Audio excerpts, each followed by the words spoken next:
हाँ डॉक्टर भारद्वाज जी, शुरू किया जाए। सभी को नमस्कार। आज मैं देख रहा हूँ हमारे समक्ष विभिन्न प्रांतों से आरोग्य भारती के विभिन्न पदाधिकारी एवं सदस्यगण हमारे साथ जुड़े हुए हैं। मैं आप सभी का हार्दिक अभिनंदन एवं स्वागत करता हूँ। मैं अनिल भारद्वाज, आरोग्य भारती हिमाचल प्रदेश सह सचिव, आरोग्य भारती हिमाचल प्रदेश की तरफ आपका इस वेबिनार में आप सभी का हार्दिक अभिनंदन स्वागत। साथियों, जैसे कि हम जानते हैं, आज विभिन्न व्याधियां हमें पर्यावरण में होने वाले प्रदूषण के कारण झेलने को मिल रही हैं। सभी लोग प्रदूषण के कारण अधिक बीमार हो रहे हैं। खान पान में हमारे में परिवर्तन आता जा रहा है। इसी विषय को ध्यान में रखते हुए, ताकि लोग स्वस्थ रहें, आरोग्य भारती का जो मोटो है वो भी यही है कि स्वस्थ व्यक्ति स्वस्थ रहे, आयुर्वेद की तरह। तो उसी विषय को लेकर आज हमने अपना ये तरंग संगोष्ठी का निर्णय लिया है करने का। तो इस तरंग संगोष्ठी का हमारा, जैसे कि आप सभी जानते हैं, इसका हेडिंग ही है कि पर्यावरण एवं स्वास्थ्य। हम पर्यावरण के साथ हमारे स्वास्थ्य का क्या रिलेशन है, कैसे हम इसको अपने आप को स्वस्थ रखने के लिए कैसे हम पर्यावरण के साथ हम पर्यावरण का सहयोग ले सकते हैं। हम परंपरा के अनुसार अपना कार्यक्रम धन्वंतरि वंदना के साथ प्रारंभ करेंगे। हमारे साथ डॉक्टर जगजीत दहल हिमाचल प्रदेश से जुड़ी हुई हैं। मैं उन डॉक्टर जगदीश से निवेदन करूंगा कि वो अपने आप को अनम्यूट करें एवं धन्वंतरि वंदना का उच्चारण करें। डॉक्टर जगजीत। सभी को नमस्कार। सबसे पहले 3 बार ओम का उच्चारण करेंगे। सभी अपने आप मन में उच्चारण करेंगे। कमर सीधी, आंखें बंद और ध्यान मुद्रा में लंबा गहरा सांस लेते हुए। आपके सेटिंग्स में प्रॉब्लम होगी सर। जी सेटिंग में आवाज तो ठीक सबकी आ रही है। इसमें ऑडियो, इसमें जब जो किया है ये देखिए, ज्वाइन कर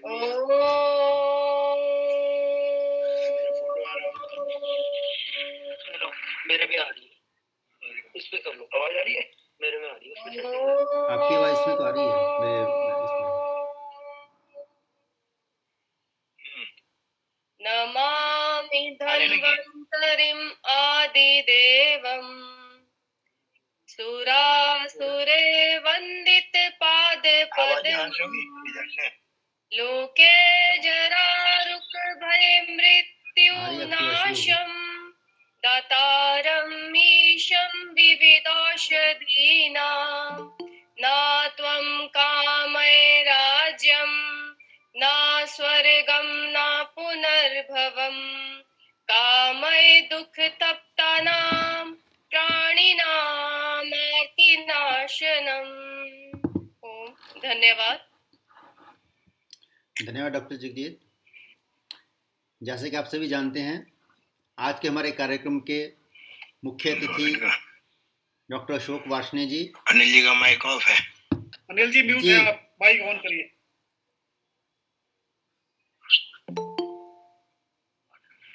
अनिल भारद्वाज जी, माइक ऑन करिए।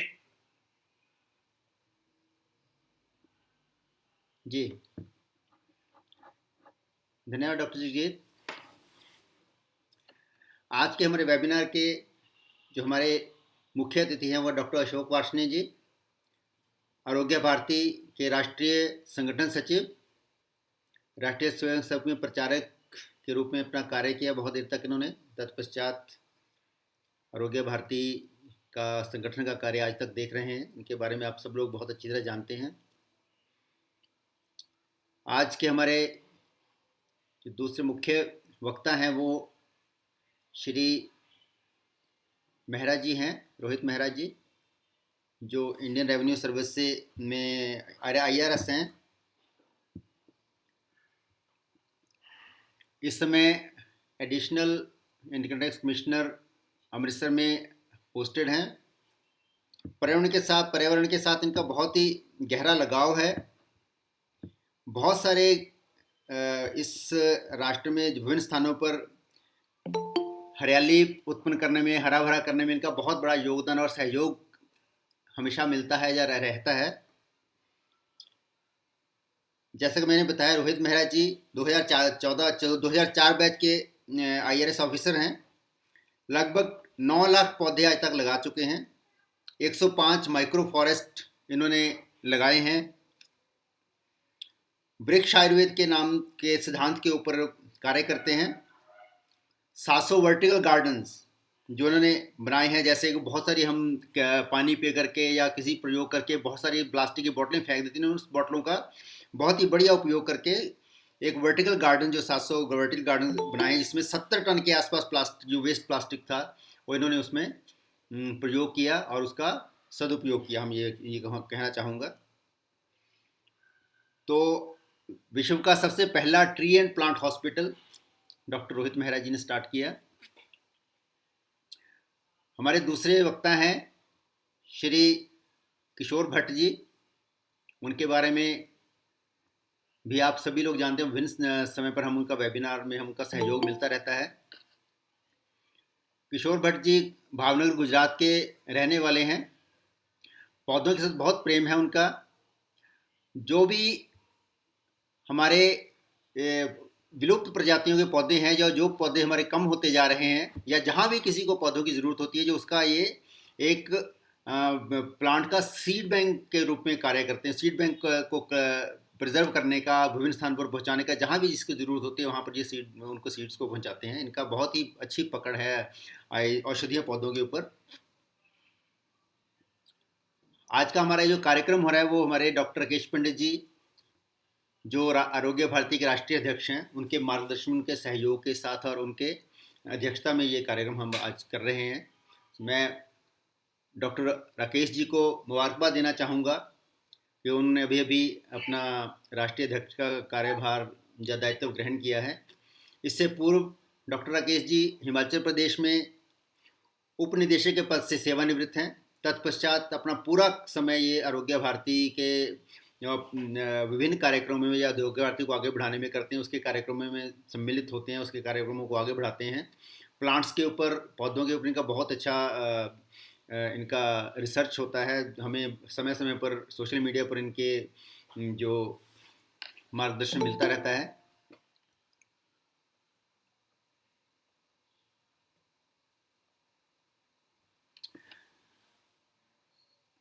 तो आज भी अध्यक्षीय उद्बोधन में हमें डॉक्टर राकेश जी का मार्गदर्शन मिलेगा। तो कार्यक्रम के प्रारंभ में मैं हमारे आज के मुख्य अतिथि डॉक्टर अशोक वाजपेयी से निवेदन करूंगा कि वो अनम्यूट करके हमारा मार्गदर्शन करें। डॉक्टर अशोक जी।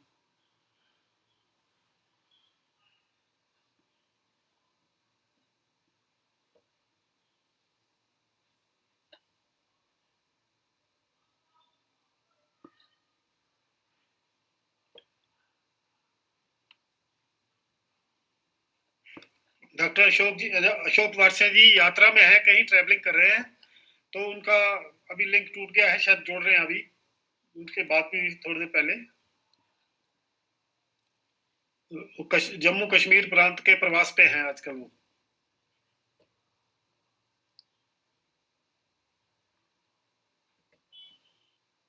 अभी थोड़ी देर पहले मेरी उनसे बात हुई थी, तो वो जुड़ने की प्रयास कर रहे थे, तो जुड़े भी थे बीच में।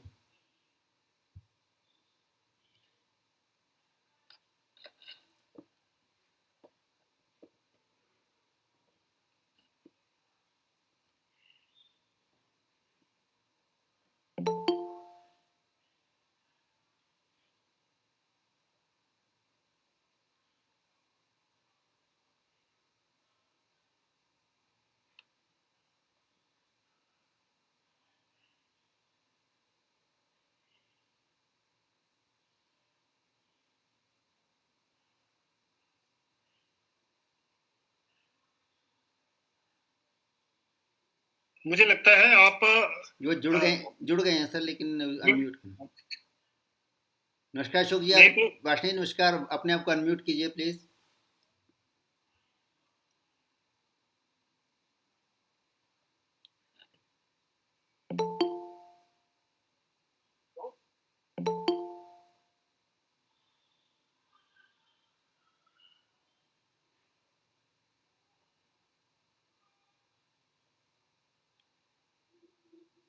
मुझे लगता है कोई दिक्कत है डॉक्टर अशोक जी के साथ।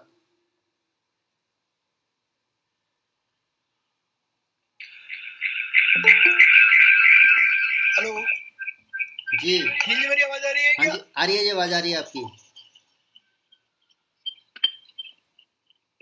आप हमारी बात सुन पा रहे हैं? हाँ, अब मैं बिना वीडियो के बोलूंगा जी जी, आप क्योंकि बोलिए। इसमें मैं जहाँ पर हूँ नेटवर्क बहुत कम है। जी हाँ, मैं बोल अपने इस वेबिनार में उपस्थित आरोग्य भारती के राष्ट्रीय अध्यक्ष डॉक्टर राकेश पंडित जी, हमारी उपाध्यक्षा डॉक्टर अनुराधा नरवाने जी, मैं देख रहा हूँ राष्ट्रीय कार्यकारिणी के सदस्य डॉक्टर GS तोमर जी, श्रीमान रोहित मेहरा जी जो मुख्य वक्ता है अभी आगे के लिए, श्रीमान किशोर भट्ट जी और अन्य डॉक्टर अवनीश जी, सरोज सोनी जी, ऐसे बहुत सारे लोगों को देख रहा हूँ। सभी को नमस्कार। पर्यावरण अपने आसपास के वायुमंडल में उपलब्ध रहने वाला एक ऐसा विषय है जो हर व्यक्ति को प्रभावित करता है। भूमि हो, जल हो, आकाश हो, वायु हो, ये सभी एक दूसरे से जुड़े हुए हैं।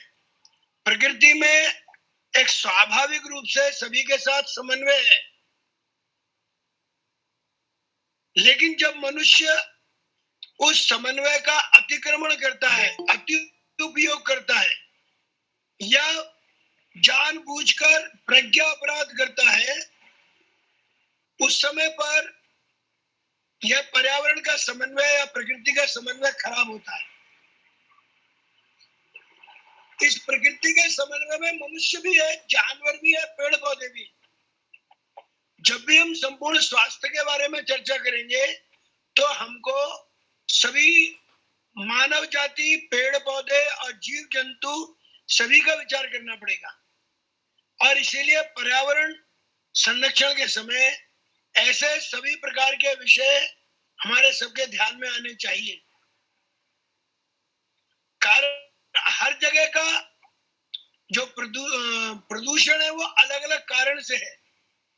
ग्रामीण क्षेत्र में व्यवस्थाएं ठीक नहीं होना, वाटर लॉगिंग होना, मलमूत्र कहीं भी रखे रहना, यह प्रमुख रहता है।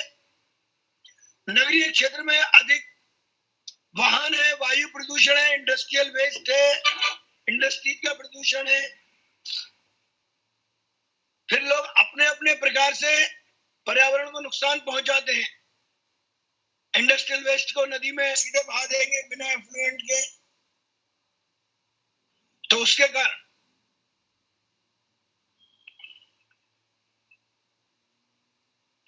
कारण से पानी का प्रदूषण होता है। अलग अलग खेतों में अधिक मात्रा में इंसेक्टिसाइड और पेस्टिसाइड का प्रयोग करने के कारण से भूमिगत जल और भूमि का तो प्रदूषण होता ही है, साथ साथ आगे आने वाली पीढ़ी को भी उसको भुगतना पड़ता है। इस पर्यावरण प्रदूषण में और एक पहलू ध्यान में आने के लिए है कि अभी हम जो दुरुपयोग कर रहे हैं या सदुपयोग कर रहे हैं, उसका दुष्परिणाम आगे आने वाली पीढ़ी को भी भुगतना पड़ेगा। और इसलिए जब कभी भी हम पर्यावरण के बारे में विचार करेंगे तो हमको आगे भविष्य को ध्यान में रख करके ही उपक्रम करना पड़ेगा। और भविष्य को ध्यान में रखना है तो हमको छोटे छोटे काम करने पड़ेंगे। जो छोटे छोटे काम है वही प्रभावी होने वाले। उदाहरण के लिए अभी दिल्ली में एक अभियान चल रहा है सरकार के द्वारा, red light on engine of, माने पेट्रोल डीजल तो बचाना है, प्रदूषण को भी कम करना है। हम जो पराली जलाते हैं उसको खाद के रूप में प्रयोग करें तो सही मार्गदर्शन मिलेगा। हम पानी का प्रदूषण है, पानी के प्रदूषण के लिए हमको इंडस्ट्रियल वेस्ट को एफ्लुएंट वाटर से पार करना पड़ेगा। एफ्लुएंट प्लांट से पास करके उसको करेंगे तो हमारा इंडस्ट्रियल वेस्ट पानी में कम जाएगा और अपने स्थान पर ही वो सुरक्षित हो जाएगा। वैसे ही पेड़ पौधे हैं, छोटे छोटे अवसर तलाश कर अधिकाधिक पेड़ पौधे कैसे लगाना, इसके लिए भी प्रयत्न करना पड़ेगा। सोशल फॉरेस्ट्री और एक बड़ा विषय है कि जिसका अभियान इस समय चलाने की आवश्यकता अनुभव होती है। अभी कोरोना कालखंड में सबको ध्यान में आ गया कि स्वास्थ्य के जीवन के लिए और स्वास्थ्य के लिए पैसा ये महत्वपूर्ण नहीं है, ऑक्सीजन महत्वपूर्ण है। और इसलिए हमको ध्यान रखना पड़ेगा कि हम कैसे छोटे छोटे उपक्रम करते हुए अधिकाधिक पेड़ पौधों का सदुपयोग कर सकते हैं। कार्यक्रमों में पौधे देना यह भी हम कर सकते हैं। शुभ दिनों पर पौधे लगाना, मध्य प्रदेश के मुख्यमंत्री तो लगभग 1 साल तक का संकल्प है, रोजाना एक पौधा रोपित करते हैं। जहां भी रहेंगे सुबह काम प्रारंभ करने के पहले एक पौधा रोपित करते हैं। उन्होंने अभियान चलाया। हम लोग भी कहीं जाते हैं, किसी भी कार्यक्रम में जाते हैं तो कोशिश करते हैं कि एक पौधा का रोपण करें, उसके बारे में जानकारी दें। संभव हो तो औषधि है वनस्पति को पौधा रोपित करना। ऐसे अलग अलग प्रकार से ग्रीनरी का अभियान।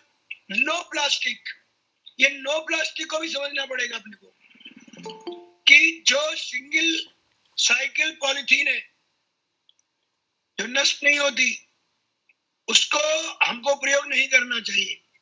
जो ऐसी पॉलिथीन है, प्लास्टिक है जो जल्दी नुकसान नहीं पहुंचाती, वो प्रयोग कर सकते हैं।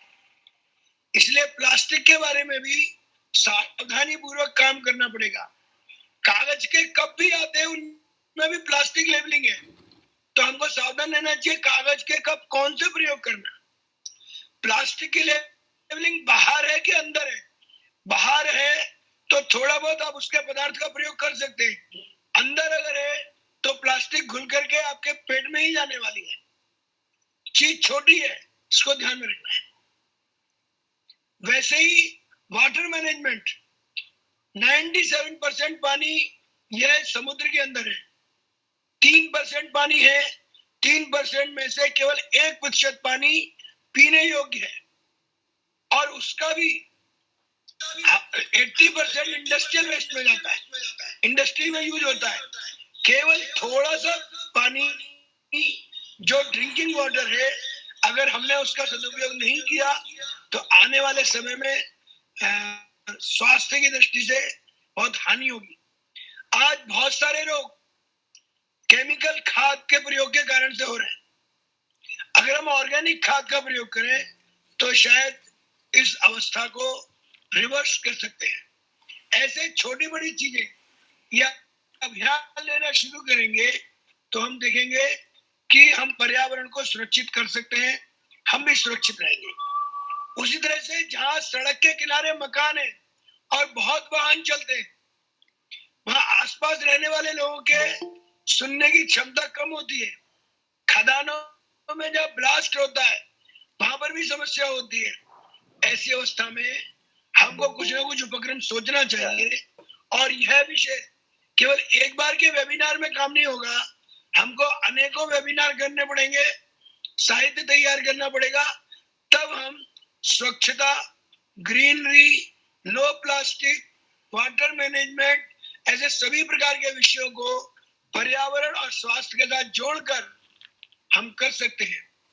प्लास्टिक वेस्ट के लिए प्लास्टिक बॉटल बनाना, एक बॉटल में भरते जाना, वो कम नुकसान पहुंचाती है। सड़क मंत्रालय ने एक अच्छा प्रयोग किया है कि नई सड़क बनाने के लिए पहले 5% प्लास्टिक मिलाना होता था, अभी उन्होंने 10% की अनुमति दी है, जिसका प्रभाव दिखाई पड़ रहा है कि सड़कों की ड्यूरेबिलिटी अच्छी हो गई है। तो ऐसी प्रदूषण, पर्यावरण को नुकसान वाले पदार्थों को अगर हमने रिसाइकलिंग या सदुपयोग करना शुरू किया तो हमारा स्वास्थ्य भी ठीक रहेगा और हम पर्यावरण को भी सुरक्षित रख सकते हैं। और इसीलिए मेरे पास नेटवर्क की कमी है, इसलिए मैं अपने को यही रखूंगा, सुनूंगा ज्यादा। धन्यवाद। अनिल जी। धन्यवाद डॉक्टर अश्विनी जी आपके सुंदर विचारों के लिए। बहुत अच्छी बात डॉक्टर अशोक जी ने बताई कि प्लांटेशन के ऊपर विशेष ध्यान दें, प्लास्टिक का कम से कम प्रयोग करें, वाटर मैनेजमेंट करें। इसके बारे में हम सबको इस बात के विशेष ध्यान रखते हुए, इसका पालन करते हुए आगे बढ़ना है। धन्यवाद डॉक्टर अशोक जी। अब मैं निवेदन करूंगा हमारे आज के मुख्य वक्ता श्री रोहित मेहरा जी से कि वो अपने आप को अनम्यूट करके मंच पर आएँ और अपना वक्तव्य हमें मार्गदर्शन करें। श्री रोहित जी। अशोक जी, आपकी आवाज़ थोड़ी कम है, क्या नाम, अभी आ रही है जी? आवाज़ आ रही, कम आ रही थोड़ी सी। माननीय अशोक जी, अब ठीक। डॉक्टर राकेश पंडित जी, अन्य गणमान्य अतिथिगण, जो मैं आपको अगले 30 मिनट में बताना चाह रहा हूँ, मैं कोई भी थियरी नहीं बात करूंगा। जो हमने प्रैक्टिकल 4 या 5 स्टेप लिए हैं, मैं उसके बारे में बताना चाहता हूँ, ताकि हम एक्शन ओरिएंटेड हो। मुझे ये लगता है कि जैसे हम जितना मर्जी किसी चीज पर विचार कर ले, 100 विचारों से एक एक्शन श्रेष्ठ है। तो मैं सिर्फ सीधा उसी पर आऊंगा। हमने पर्यावरण के लिए क्षमा चाहता हूँ भाई साहब, आवाज कम आ रही है। सर मुझे स्क्रीन शेयर करने के लिए अलो करेंगे? एडमिन जो भी एडमिन है। जी आप कर सकते हैं जी। आप तो हमने 4 स्टेप्स लिए हैं। वो 4 स्टेप में सबसे पहला स्टेप है वेस्ट प्लास्टिक बॉटल से। जैसे अशोक जी कह रहे थे कि वेस्ट प्लास्टिक बॉटल को हमें इस तरह से यूज करना चाहिए या कम यूज करना चाहिए। वेस्ट प्लास्टिक बॉटल को हमने यूज किया है वर्टिकल गार्डन बनाने के लिए। दूसरा जो क्या आप स्क्रीन देख पा रहे हैं? अभी नहीं है सर। आप फिर मुझे अलो नहीं हुआ, शायद शेयर के बटन पर क्लिक नहीं आ रहा।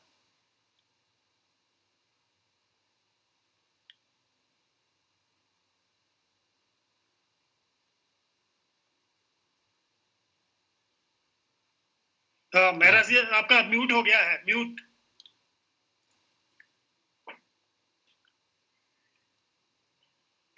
सर बहुत छोटे शब्दों में मैं कहना चाहूंगा, मैंने ये क्यों शुरू किया। मैंने ये 5 साल पहले शुरू किया, जब मेरा बेटा छोटा आके मुझे बोलता है कि पापा हमें पोल्यूशन की छुट्टियां पड़ गई हैं। इसका भाव ये हुआ कि पंजाब और नॉर्थ इंडिया में जब से पराली बालते हैं तब से इतना पोल्यूशन हो गया, एयर क्वालिटी इंडेक्स इतना ज्यादा खराब हो गया कि बच्चों को स्कूलों में छुट्टियां दे दी गई ताकि उनके जो फेफड़े हैं वो ठीक रहें, उनको हेल्थ हैजर्ड्स ना हो। हमने दुनिया में ये सुना है कि गैस चैम्बर होते थे। यदि आपने इतिहास पढ़ा है तो सेकेंड वर्ल्ड वॉर में गैस चैम्बर यूज होते थे। आजकल ये हालात हो गए हैं, दिल्ली जैसे शहर में ऑक्सीजन के लिए स्पेशल सलून्स बन रहे हैं। तो ये इंडिकेट करता है कि कहीं ना कहीं हमारे सिस्टम में ट्रबल है। अभी एयर पोल्यूशन से इंडिया में 30% प्री मैच्योर डेथ होती है, जो कि हर एक 25 सेकंड में एक डेथ के बराबर है। यदि आप दिल्ली में या एनसीआर में रहते हैं, एक डाटा के अनुसार आप एक दिन में 44 सिगरेट के धुओं को इनटेक करते हैं। ये 15 से 17 साल लाइफ एक्सपेक्टेंसी कम हो गई। जिस दिन बच्चा इंडिया में पैदा होता है उसको ट्रबल हो गया, वो स्मोकर है। वर्ल्ड के 30 मोस्ट पोल्यूटेड सिटीज में से 22 इंडिया में है। अभी एम्स में एक रिसर्च स्टडी हुई है जिसमें एक बंदे को 4th स्टेज लंग कैंसर था, जिसने कभी भी जिंदगी में ना सिगरेट पिया ना कोई ऐसी चीजें ली जिससे कि कैंसर के चांस रहे। उन्होंने जो स्टडी का रिजल्ट निकाला वो यही था कि दिस इज पोल्यूशन। सबसे बड़ा जो पोल्यूशन है जैसे अशोक जी बोल रहे थे, वो प्लास्टिक पोल्यूशन है। अभी ऑस्ट्रेलियन साइंटिस्ट ने रिसर्च किया कि हम हर एक हफ्ते एक क्रेडिट कार्ड खा जाते हैं। प्लास्टिक हमारे जीवन का इतना ईवल बन गया है कि हम हर एक हफ्ते 5 ग्राम प्लास्टिक खा रहे हैं। और जहां तक कॉमन एग्जाम्पल आपको बता दूं, जब भी आपने कभी बाढ़ देखी होगी, तो बाढ़ में जब पानी रुकता है तो बोतलें ही बोतलें और प्लास्टिक ही प्लास्टिक आ जाता है, वो पानी को आगे जाने से रोक देता है। अब इमेजिन करिए हमारी आर्टरीज और वेन्स को ये प्लास्टिक क्या करता होगा। पहली बार रिसर्च हुई है कि ह्यूमन ब्लड में भी प्लास्टिक है, और इस प्लास्टिक के जो नुकसान है वो बहुत ज्यादा है। हर एक साल 1 लाख समुद्र के जीव मर रहे हैं। हर एक मिनट 10 लाख प्लास्टिक की बोतलें पैदा होती हैं, और 20 लाख प्लास्टिक के बैग बनाए जा रहे हैं। नाउ 1950 से प्लास्टिक का प्रचलन बढ़ा, सिर्फ 8% ही जो प्लास्टिक का रिसाइकल हो पड़ा है। 80% जो प्लास्टिक है, जो प्लास्टिक बोतल का खर्चा है, 80% जो प्लास्टिक है, प्लास्टिक बोतल है, वो लैंडफिल में जाती है। सिर्फ 20% ही उसको रिसाइकल किया जाता है, और मिनिमम 1000 ईयर्स लगते हैं। ये भी किसी को कंफर्म नहीं है कि 1000 है या उससे ज्यादा है, सिर्फ एक डाटा के अनुसार 1000 साल लगते हैं जो प्लास्टिक के बोतल को डिकम्पोज होने में। और 90% जो बोतल पानी का खर्चा है वो आता है बोतल को बनाने में, ना कि उसको पीने वाले पानी को। मीन्स यदि आपने 10 रुपए की बोतल ली तो सिर्फ उसमें 1 रुपए का ही पानी है, बाकी 90% उसको बनाने का खर्चा है। देखिए इसके सोल्यूशन क्या है, हम सीधा सोल्यूशन पर आ जाते हैं। बहुत सिंपल है। यदि आप लोग आप सोशल इन्फ्लुएंसर हो, यदि आप लोग सभी मिलकर एक एक स्टेप भी करें या एक एक वर्टिकल गार्डन भी बनाए, तो हम पूरा का पूरा साइनेरियो चेंज कर सकते हैं।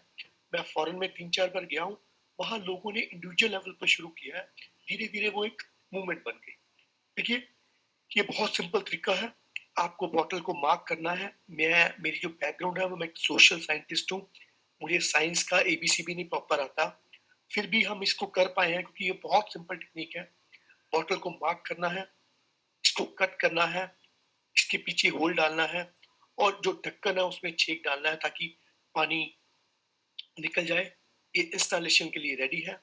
ये देखिए, एक बोतल को दूसरी बोतल के बीच में टाइट कर दिया, बोतल को सिंपल 1.5 इंच पेज के साथ हमने इंस्टॉल कर दिया, और ये देखिए इसको स्क्रू कर दिया, इसमें मिट्टी डाल दी, ये पौधा डाल दिया, और फिर उसमें खाद और फर्टिलाइजर डाला। ये देखिए this is the final result. ये कुछ हमारे वर्टिकल गार्डन है। ये देखिए वाइट बॉटल से, ये देखिए पुलिस का जो नाका होता है, मूविंग वर्टिकल गार्डन है। ये देखिए ये दीवार और इस दीवार में फर्क देखिए बॉटल्स के बाद। ये देखिए ये स्पेशल पिक्चर उन्होंने क्लिक की कि जो पेंट का खर्चा है, ये ना जो एरिया है ये कितना गंदा है और ये एरिया कितना साफ है। रादर जो दीवार को पेंट की कॉस्ट है वो ज्यादा है, बॉटल लगाने की कॉस्ट कम है। ये एक स्कूल का हमने एक उदाहरण लिया कि कैसे खाली दीवार थी, बॉटल लगानी शुरू की। ये देखिए 5th स्टेप, 6वां स्टेप, 7वां स्टेप, ये फाइनल हो गया। ये कुछ वर्टिकल गार्डन है भारत के डिफरेंट प्लेसेस में। ये फिर देखिए कुछ वर्टिकल गार्डन्स हैं, ये दिल्ली वगैरह में, दिल्ली, बड़ौदा, गोल्डन टेम्पल। देखिए प्रॉपर उसमें वेजिटेशन है, फ्लावर्स तक आते हैं। ये देखिए ये कितने बढ़िया फ्लावर्स आ रहे हैं। लास्ट ईयर कोरोना से पहले दिवाली पर कंपटीशन करवाया गया। ये देखिए ये इंडिया ही है, ये हमारे वर्टिकल गार्डन ही है, और ये कितना सुंदर लग रहा है। Fund NGO, railway, army, temple, universities, ये सभी इस वर्टिकल गार्डन को बना रहे हैं। डिफरेंट स्कूल्स, ये भी देखिए हर एक जगह पर वर्टिकल गार्डन्स। हमारे ऑफिस में, गोल्डन टेम्पल में। देखिए इसका साइंटिफिक जो रिसर्च हुआ ये है कि हमने 14 नवंबर 2017 में PAU के साइंटिस्ट हमारे ऑफिस में आए, तो उन्होंने एयर क्वालिटी इंडेक्स मेजर किया। उस दिन लुधियाने का एयर क्वालिटी इंडेक्स 274 था और दिल्ली का 398 था। आजकल भी दिल्ली में NCR में 400 से अबव चल रहा है, पर हमारा जो ऑफिस का एयर क्वालिटी इंडेक्स सिर्फ 78 था, क्योंकि बहुत लिवेबल है। 80 या 90 के ऊपर ही एयर क्वालिटी इंडेक्स खराब माना जाता है। सो ये जो वर्टिकल गार्डन है, ये 75% तक एयर पोल्यूशन को ठीक कर सकता है, क्योंकि ये जो प्लांट्स होते हैं ये पोल्यूशन को सोक करते हैं। अच्छा, इंटरनल टेम्परेचर 5 से 7 डिग्री कम हो सकता है। बड़े लोगों ने ये कहा इससे दीवार तो नहीं खराब होती। PWD ने रिसर्च की, उनके अनुसार यदि वर्टिकल गार्डन लगा तो दीवार की आयु बढ़ जाती है। कितना ही प्लास्टिक हमने यूज कर लिया, अभी तक हम 70 टन प्लास्टिक यूज कर चुके हैं। पहले जब हम किसी कबाड़ी वाले को बोलते थे बोतलें चाहिए, कई बार कहते था साहब ऐसे ले जाओ, पर अभी वेस्ट प्लास्टिक बोतल का पंजाब में जो रेट है 8 रुपए हो गया। वेस्ट तो यूज हो चुकी है। देखिए, अब एक स्टडी की है हमने कि डेंगू के केसेस भी इससे कम हुए, क्योंकि डेंगू के लार्वा के लिए एक प्रॉपर एनवायरनमेंट चाहिए। जहाँ पर प्लांटेशन है वहाँ बहुत ज्यादा हद तक डेंगू को क्या आजकल फैला हुआ है, बहुत रिडक्शन हुई। ये हमारे एक रिसर्च ने बताया। ड्रिप इरिगेशन से 92% ऑफ पानी सेव हो जाता है। एक कल्चर ऑफ ग्रीनरी हो गई। लोगों को हमने ये प्रोत्साहन किया कि आप अपने अपने घरों में एटलीस्ट आप अपने घर के 2 मीटर को सुंदर करिए, तो सारा शहर सुंदर हो जाएगा। जैसे मान लीजिए मैं अमृतसर में रहता हूँ, यदि 34 लाख लोग हैं, उसमें से 3 लाख लोग भी प्लांटेशन या वर्टिकल गार्डन लगा लें, तो पूरे का पूरा शहर का जो आउटलुक है वो चेंज हो जाएगा।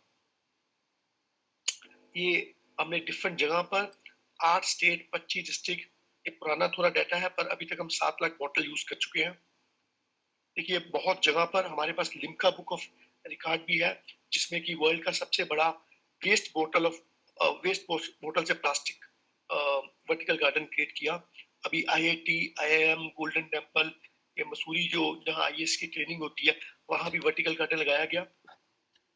These are the various ways to कि कैसे कैसे फंडिंग होती है। तो अभी जो मैं मेन चीज पर आना चाहता हूँ, जैसे ये किशोर बद्दी का बहुत फेवरेट सब्जेक्ट है सीड बॉल्स। कुछ हमारे जीवन में कुछ ऐसी चीजें हैं जो बिल्कुल हम सिंपल तरीके से वो चीज कर सकते हैं, वो है सीड बॉल। जैसे मान लीजिए हम इस वक्त इस ग्रुप में 50 पार्टिसिपेंट है।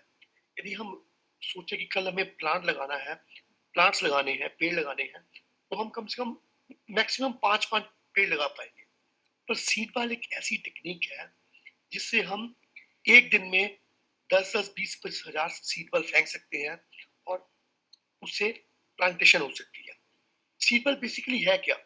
यदि आप बेसिक बायोलॉजी या बेसिक अंडरस्टैंडिंग प्लांट्स की रखते हैं, तो सीड बॉल सिर्फ एक प्लांट को उगने के लिए 3 चीजें चाहिए होती हैं: मिट्टी, बीज और न्यूट्रिएंट्स। हम क्या करते हैं, हम तालाबी मिट्टी या चिकनी मिट्टी लेते हैं, उसमें किसी भी जो डिजायरेबल प्लांट है जो उस एरिया में उगता है उसके 2 या 3 सीड डालते हैं।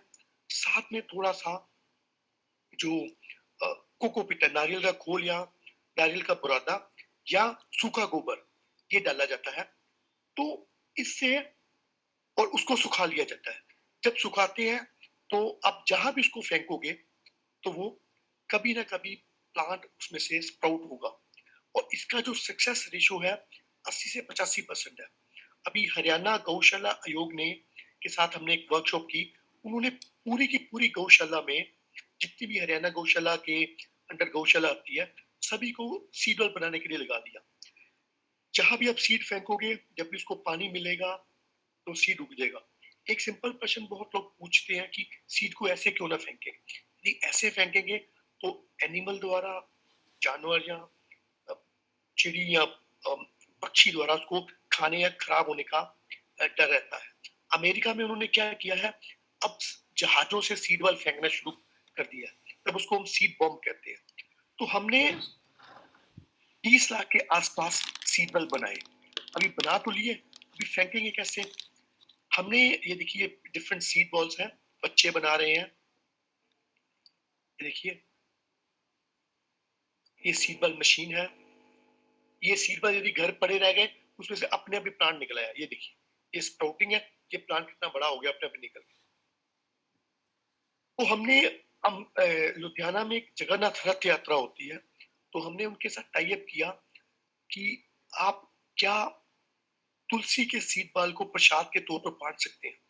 तो उन्होंने 3 लाख सीड बॉल बना के तुलसी के सीड बॉल लोगों को बांटे। लोगों ने बहुत श्रद्धा से उसको अपने गमलों में रखा, घरों में रखा, तो तुलसी ही तुलसी हो गई। तो ये बहुत एक सिंपल तरीका है जिससे आप बहुत ज्यादा ग्रीनरी कर सकते हैं। गुरुद्वारा में लंगर के तौर पर प्रसाद बना और उसको बांटा गया। फिर हमने टोल प्लाजा है वहां पर हम आए और लोगों को कहा जो भी टोल देगा उसको हम 8 सीट बल देंगे। तो एक बहुत इंटरेस्टिंग वाक्य बताना चाहता हूँ कि एक बंदे को हमने बोला कि भाई साहब ये सीट वाला ले लो। वो कहता मुझे कुछ नहीं चाहिए, मुझे आपसे कोई आपकी ग्रीनरी से कोई मतलब नहीं है, मैं तो उसको फेंक ही दूंगा। तो हमने कहा एक्जैक्टली यही हम चाहते हैं कि आप इसको फेंको।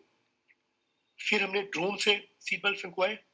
ये देखिए ये टोल प्लाजा पर लोगों को सीट बल्ब बांट रहे हैं। ये उसकी पिक्चर है। ये देखिए जगन्नाथ रथ यात्रा, द्वारा में प्रसाद, सीट बल्ब डिफरेंट सीट। इसमें कोशिश यही रहनी चाहिए या रहती है कि जो भी सीट बनाए आप वो 500 किलोमीटर के रेडियस के अंदर हो। जैसे आप यदि कोई एक्सोटिक या बाहरी प्रजाति के सीट बनाएंगे तो उसके चलने के चांसेस कम होते हैं। और जो सबसे बढ़िया टाइम है इसका बारिश का है। अदरवाइज यदि आप फेंकेंगे तो टाइम लगेगा पर वो स्प्राउट हो जाएगी। क्या अभी जो अभी अशोक जी और राकेश जी से बात कर रहे थे हम, एक हमने कंसेप्ट चलाया जिसको कि माइक्रो फॉरेस्ट कहते हैं। आजकल आप लोगों को विदित होगा कि एक कंसेप्ट चला है मियावाकी, बहुत पॉपुलर है। तो हमें ये लगा कि ऐसा तो हो नहीं सकता कि हमारे शास्त्रों में या स्क्रिप्चर्स में ऐसा कोई ऐसी कोई अवधारणा ना हो कि कैसे जंगल उगाने हैं। तो एक पुस्तक है हमारी जिसको कि वृक्ष आयुर्वेदा कहते हैं। जैसे मनुष्य के लिए आयुर्वेदा है, वृक्ष के लिए, पेड़ों के लिए वृक्ष आयुर्वेदा है, जिसको कि सेकंड बीसी में सुरपाल ने लिखा था। एक बहुत ही बढ़िया ट्रीटीज है, इसको पढ़ना चाहिए। और इसमें जो मनुष्य और प्लांट के बारे में बताया गया है वो अतुलनीय है। मतलब हम सोच भी नहीं सकते कि इतनी जबरदस्त, इतनी डिटेलिंग की गई होगी। वो शुरू करते हैं वृक्ष आयुर्वेदा में कि मनुष्य और प्लांट में क्या फर्क है या क्या सिमिलरिटीज है। वो कहते हैं कि मनुष्य सीधा खड़ा, उसका जो दिमाग है वो ऊपर है, वृक्ष का जो दिमाग है नीचे है, जड़ें ऊपर है। इसीलिए जड़ों पर पानी डालना चाहिए ना कि पत्तों पर। Same is true for human being. यहाँ तक कि कैसे किसी प्लांट को, यदि कोई पेड़ है उसकी डाली टूट जाए, उसकी टहनी टूट जाए, उसको कैसे प्लास्टर से जोड़ना है, इसकी भी पूरी डिटेलिंग है। उसमें पूरी ये टेक्निक बताई गई है कि पंचवटी क्या है, प्लांट्स में दूरी कितनी होनी चाहिए, क्या त्रिवेणी क्या है, हरिशंकरी क्या है। एक बहुत ही डिटेल्ड विषय है क्योंकि जो आयुर्वेद है, जहां तक मुझे अंडरस्टैंडिंग है, ये प्लांट बेस्ड साइंस है। तो जिस व्यक्ति को प्लांट्स के बारे में पता होगा तो उसका इसके बारे में ज्ञान बहुत बढ़ जाएगा, बहुत बढ़िया हो जाएगा। और उसमें यहाँ तक बताया गया कि प्लांट्स की क्या क्या बीमारियां होती हैं, जैसे वात पित्त कफ प्लांट्स में भी होती है, और कैसे उनको ठीक किया जाता है। आपको एक वाक्य शेयर करना चाहता हूँ। वहाँ एक एग्जाम्पल दी गई है कि किसी शायद पेड़ में फल नहीं आ रहे थे, तो उनको बोला गया उस फल की जड़, पेड़ की जड़ के पास आप हींग दबा दो। हींग आप सभी को आइडिया होगा कि वात का हरण करती है। तो जब हींग दबाया गया तो 15-16 दिनों बाद उससे प्लांट फल आने शुरू हो गए। तो अभी मैंने किसी से 4-5 हजार छोटे प्लांट मंगवाए। तो मौसम थोड़ा खराब था, तो मैंने कहा क्या करूं। कहते जी आप इसमें ना हींग डालकर रखो, प्लांट खराब नहीं होंगे। तो अब देखिए जो हमारे पूर्वज हैं, हमारे स्क्रिप्चर हैं, हमारे शास्त्र हैं, उसमें कितनी डिटेलिंग की गई है। और मैं यहाँ पे आगे आपको फोटो दिखाऊंगा। 2 सालों में, मतलब 18 महीने से लेकर 24 महीने में जो हमारे जंगल है वो इतने डेंस बन गए हैं कि आप उसमें से निकल नहीं सकते। हमने 2000 स्क्वायर फुट से लेकर 8 एकड़ तक के जंगल बनाए हैं, और साल या 15 महीने बाद वो जंगल अपने आप में सेल्फ सस्टेन हो जाते हैं। पहले तो ये कहना ही बड़ा गलत है कि हमने बनाए, क्योंकि मनुष्य ने तो पेड़ों को काटा। एक्चुअली क्या है कि जब सिर्फ हमने असिस्ट किया इनको लगाने में, जब हमने लगाए तो उसका 1 साल 8-9 महीने हमने उसकी मेंटेनेंस की। उसके बाद वो पूरे के पूरे ऑक्सीजन चैम्बर बन गए। जो रिसर्च कहती है कि जो मियावाकी और टेक्निक है जो कि वृक्ष आयुर्वेदा के के बराबर ही मानी जाती है, वो 10 टाइम फास्टर ग्रोथ होती है पेड़ की, और 10 टाइम बायोमोड बायोडिवर्स, और 30 टाइम डेंस होती है। मैं आगे आपको वो बताता हूँ कि कैसे हमारे जंगल की पिक्चर दिखाता हूँ, तब आपको बहुत ज्यादा बढ़िया आइडिया हो जाएगा। ये देखिए हमारे डिफरेंट टेक्निक है, पंचवटी, त्रिवेणी, हरिशंकरी वगैरह। ये देखिए ये पहला है, पहला जो जंगल बनाया, ये शुरू किया, और ये 15 दिनों के बाद जंगल का वो जो ग्रोथ है। ये देखिए डिफरेंट जंगल्स की फोटोज है। ये देखिए हमने जंगल पिकनिक बनाई, लोगों को बोला, लोगों ने हमें अपने फार्म हाउसेस दिए, और इसमें जो भी हम प्लांट लगाते हैं, बिल्कुल बेसिक प्लांट, नीम, पीपल, बरगद, अशोका, आमला, जो भी उस एरिया के 500 किलोमीटर के रेडियस में प्लांट रहे। ये देखिए ये पहले दिन है, ये 7वां दिन है, ये 21वां दिन है। आज इस जो ये शायद 60वां दिन है। आज ये जंगल इतना बढ़ गया है, मैंने भी फोटो शेयर की है, बीबीसी वाले लेकर गए हमसे। ये 35 फुट एरिया जगह पर गई, 35 फुट, और इसको लगाए हमें 20 महीने होंगे सिर्फ। देखिए हमने बड़ौदा में एक जंगल लगाया था, ये पहला दिन है, ये 4 या 5 महीने की ग्रोथ है, और 1 साल बाद देखिए कितनी ग्रोथ होगी। ये देखिए अगेन ये पहला दिन, और ये 9 महीने 8 महीने सॉरी। ये देखिए ये 12 महीने में ये जंगल हमने 10,000 स्क्वायर फीट में बनाया। ये पहला दिन है, और ये इतना भी डेंस हो गया है कि आप इसके अंदर भी नहीं जा सकते। एक डंप यार्ड था शहर के बीचों बीच फैक्ट्री एरिया में, ये हमने ये कन्वर्ट करके पूरे का पूरा जंगल बना दिया। अभी इसकी जो ग्रोथ है 7 फुट तक चला गया। ये देखिए पूरे के पूरे डंप यार्ड को जाने के पास एक जगह मिर्जापुर, वहां 5 एकड़ में एक कूड़े का डंप यार्ड था। तो एनजीटी वालों ने मुझे बोला कि क्या आप इसको चेंज कर सकते हैं। तो एक नया यंग आईएएस लड़का आया, हमने उसके साथ मिलकर पूरे के पूरे डंप यार्ड 5 एकड़ को, उसका जो सारा डंप है कूड़ा है, 1 एकड़ में खड़ा कर दिया, बाकी चारों तरफ 4 एकड़ का जंगल बना दिया। देखिए अभी जो नेक्स्ट चीज मैं आपको बताने जा रहा हूँ वो बहुत ही इंटरेस्टिंग है। देखिए मुझे क्या लगता है कि जैसे जो मेरी छोटी सी अंडरस्टैंडिंग है लाइफ की, कि दुनिया में 2 तरह के लोग हैं। एक वो है जो वेजिटेरियन है, जो कि प्लांट बेस्ड डाइट खाते हैं, कनक हो गया, ज्वार हो गया, बाजरा हो गया, जो धरती माता हमें देती है। दूसरे नॉन वेजिटेरियन लोग हैं। नॉन वेजिटेरियन वो लोग हैं जो उन जानवरों को खाते हैं जो आगे प्लांट खाते हैं।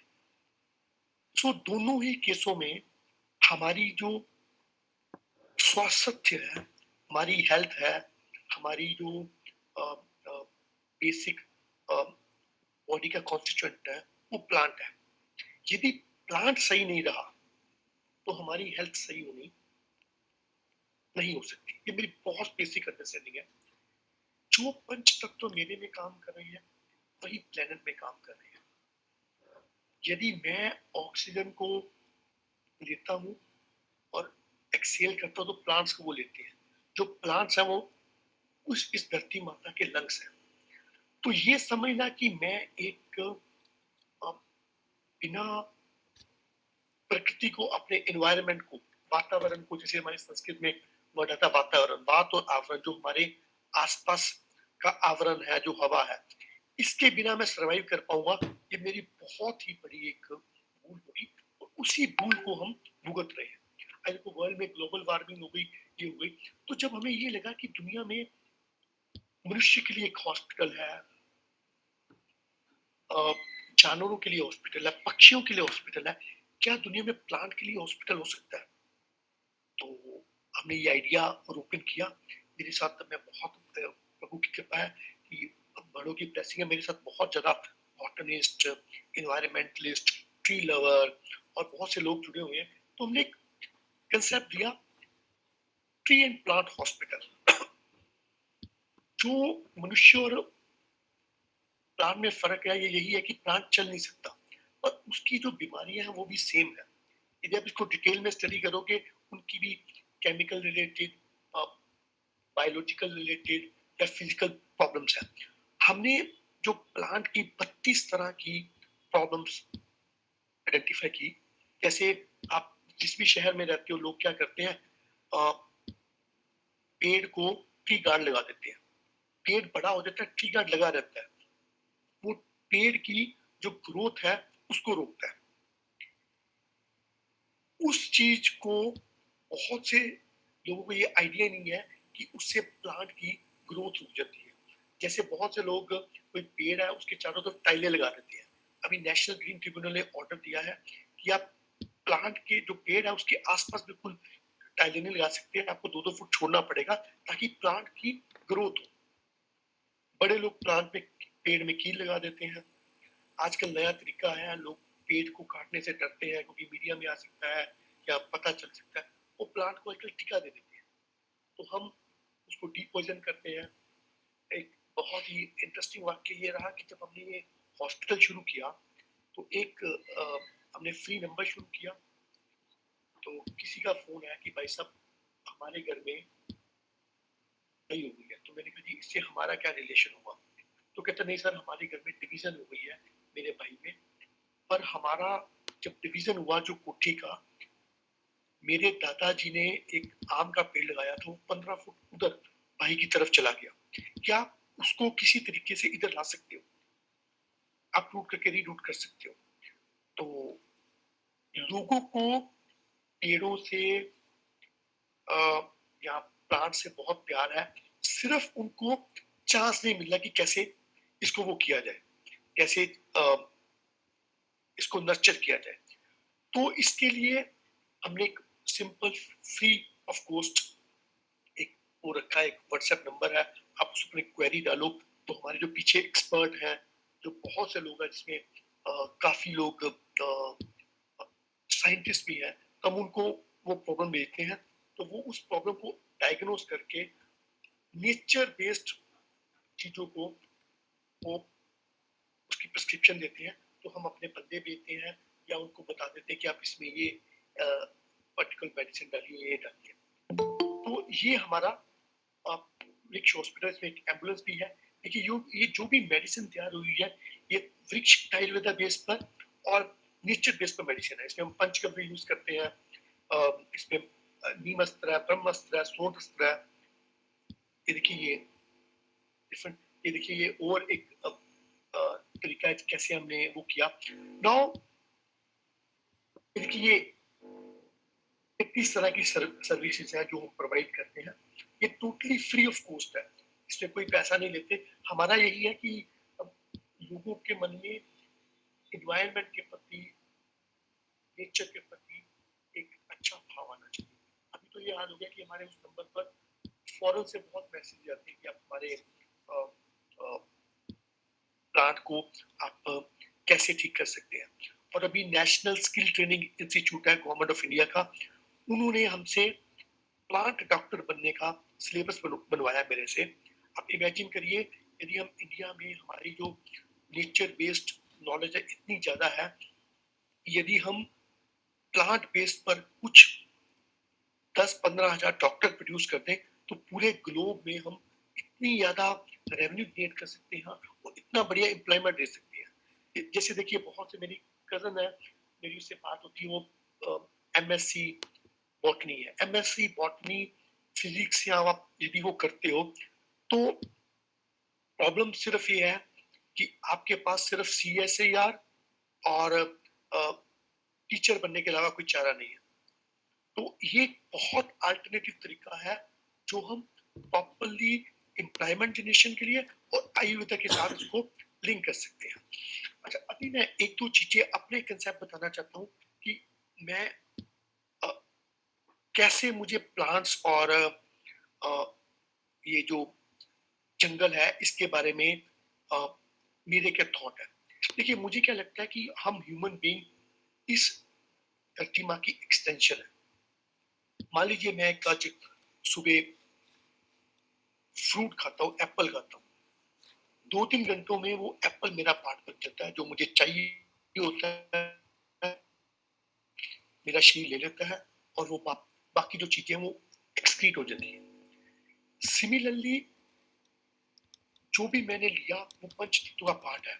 यदि इन 5 तत्वों को मैंने फ्लरिश नहीं किया या इनको नर्चर नहीं किया तो ये मेरे पर ही इंडिविजुअल लेवल पर वापिस आएगा। और यदि मैं ये सोच लूं कि हाँ इससे मेरे को कोई फर्क नहीं पड़ेगा या मेरी सेहत का फर्क नहीं पड़ेगा, तो ये मेरी बहुत बड़ी भूल है और हम सभी लोगों की भूल है कि हम ये सोचे कि ठीक है इससे मुझे क्या फर्क पड़ेगा या इससे मेरी सेहत को या मेरे बच्चों की सेहत को क्या पड़ेगा। देखिए, हम लोग तो हम किसी भी धर्म को बिलोंग करते हो, जब हम जाएंगे एटलीस्ट 2 पेड़ तो लेकर जाएंगे। तो एटलीस्ट वो जो 2 पेड़ हैं उनका जो डेप्थ है वो तो वापस करना पड़ेगा। यदि आप किसी भी तरीके से लाइफ को देख लीजिए, एक तरीका है कि आप ग्रिप करिए कि नहीं ये नहीं हो सकता, देखिए ऐसा हो गया, लोग ऐसे कर रहे हैं, मैं क्या कर सकता हूँ। दूसरा तरीका बहुत सिंपल है, आपके बस में जो है आप करिए।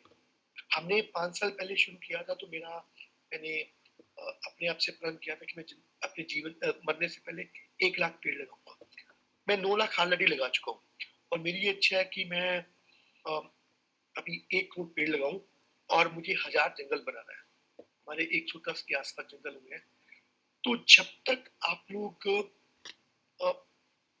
इस तरफ कोई ना कोई स्टेप नहीं उठाएंगे तब तक मुझे लगता है कि आप जितने मर्जी रिच हो जाए, आप जितने मर्जी पावरफुल हो जाए, हवा तो सभी की सेम है, पानी तो सभी का सेम है। अभी हवा हमारी जहरीली हो गई, पानी हमारा पता नहीं अवेलेबल रहेगा कि नहीं रहेगा, और जो खाना है वो हमारा बिल्कुल ही, पंजाब में तो बहुत बुरा हाल हुआ है, जो भी खाना मिलता है वो पूरा इतना टॉक्सिक हो गया कि 1-2 स्टेट्स ने वो फूड ही रिजेक्ट कर दिया। तो ये जो ये भावना है, इसी भावना से हमें आगे चलना है। आप लोग यदि मुझसे जुड़ना चाहेंगे तो मैंने मेरे राकेश जी को अपना नंबर दे दिया, अपना वो लिंक दे दिया, आप फेसबुक पर भी जुड़ सकते हैं। आपके अपने एरिया में आपको जंगल बनाने हैं, we are ready to help you, align with you, and हम ये सब कुछ फ्री करेंगे। ये this is not part of my official duty, और ये मेरी as a human, as a individual, मेरा ये धरती माता का ऋण हमें वापस करना है। That's what I wanted to say। यदि आपके कोई प्रश्न है तो आप पूछ सकते हैं। एक चीज मैं और बतानी चाहूंगा, जैसे अशोक जी पहले बोल रहे थे कि हमें पर्यावरण की हैबिट्स डालनी चाहिए। मैं ये नहीं कह रहा कि आप, क्योंकि मैंने बुक लिखी है आप उसको पढ़िए। मैंने एक बुक लिखी है 31 habits to save our planet, कि आप इस धरती माता को बचाने के लिए कौन सी 31 ग्रीन हैबिट्स अपना सकते हैं। आप पढ़िए, उसमें सारी डिटेल है, पानी कैसे बचाना है, बिजली कैसे बचानी है, फिर पेपर कैसे कम यूज करना है, कंपोस्टिंग कैसे करनी है। That's it, thank you. शुक्रिया जी।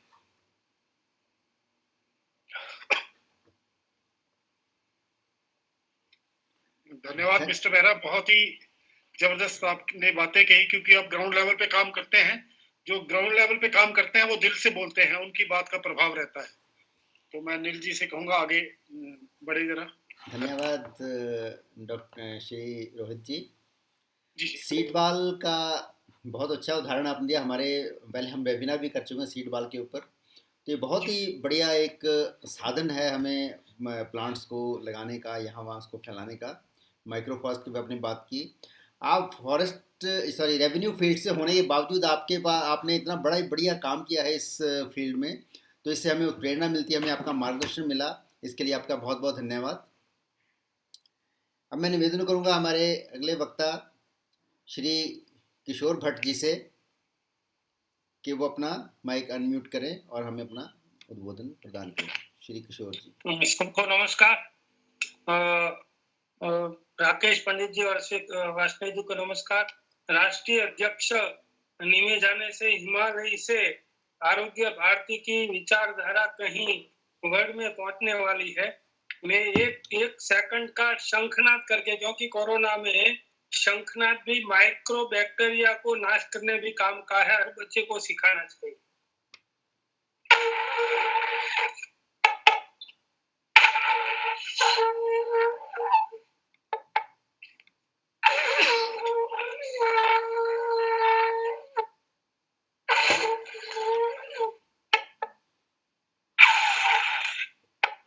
बरोबर संध्या का समय हर रोज होता है। आरोग्य भारती की बैठक में शिरबोल का आया, मगर सीजन चूक गई। अब मैं 2-3 बार रोहित मेहरा जी को सुना है।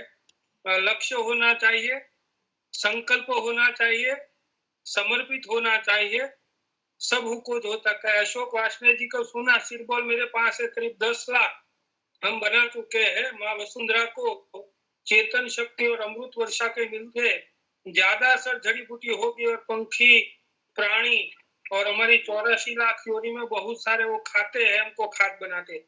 आज का अशोक वाजपेयी जी ने जो विषय दिया हमारा 40 साल से उसमें मंथन चल रहा है। 50 साल पहले हर गांव में पर्यावरण से जुड़ी हुई टोटली हमारी संस्कृति थी। अब मेरे को ये दिखाना चाहता हूँ कि 40 साल पहले हर घर में, हर दुकान में ये पेपर की बैग ही चलती थी। सिर्फ तेल के लिए शीशा लेकर जाते थे। आज 100% यूज एंड थ्रो। उसमें आरोग्य भारती बहुत कुछ कर सकती है। कुछ नया विचार अभी संध्या समय में आया। आरोग्य भारती संचालित आयुष्य वन गवर्नमेंट मंजूरी देगी पर्यावरण में। आरोग्य भारती संचालित जल पेय केंद्र, ज्यादा हमारे जितना धार्मिक स्थल है वहां ये प्लास्टिक की बैग, अच्छा भी पानी नहीं है, तो युवाओं को रोजगार मिलेगी। और पूरा सैनिटाइज हुआ हुआ एक ग्रेड का, अब तो रॉकेट साइंस टेक्नोलॉजी जबरदस्त सब मिलती है, और हर गांव में रोजी मिलेगी, हर प्रकृति केंद्र में रोजी मिलेगी। लाखों टन प्लास्टिक बच जाएगा। दूसरा है आरोग्य भारती के आयाम के अंतर्गत सात्विक आहार केंद्र, क्योंकि बालाजी वेफर के कोई भी वेफर ले लो, कोई भी पैकिंग ले लो, उसमें 10 ग्राम वेफर होती है और 25 मिलीग्राम मल्टी कलर मर्क्यूरी युक्त और प्लास्टिक होता है। उसमें जल संचय भी हमारा बिगड़ जाता है।